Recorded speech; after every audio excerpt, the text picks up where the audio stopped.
ফাতেমা বলছি। ফাতেমা, কেমন আছেন আপনি? ভালো আছেন ফাতেমা? আল্লাহ রাখছে ভাইয়া কোন রকম।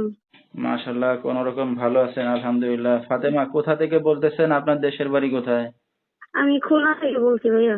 খুলনা দেশের বাড়ি। কোন জায়গায় জি, বর্তমানে থাকেন কোথায় আপনি? আমি খুলনায় থাকি ভাইয়া। আচ্ছা, দেশের বাড়ি কি আপনার খুলনায়? হ্যাঁ, দেশের বাড়ি খুলনা, আমি খুলনায় থাকি ভাইয়া।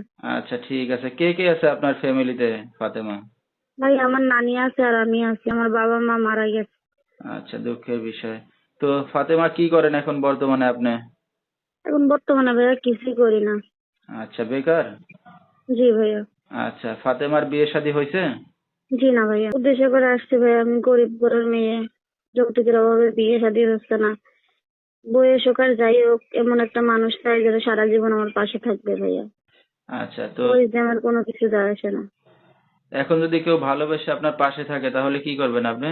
ভালোবেসে যদি আমার পাশে থাকে, আমি ইনশাল্লাহ মৃত্যুর আগ পর্যন্ত তার পাশে থাকার চেষ্টা করব। আচ্ছা, তাহলে কি বিয়ে শাদী করবেন? জি, হ্যাঁ, করবো ভাইয়া। ঠিক আছে। তো আপনার সাথে দর্শক ভাইরা এখন কিভাবে যোগাযোগ করবে? আমি আপনার নাম্বার দেবো ভাইয়া, আপনি একটু বলে দিয়েন।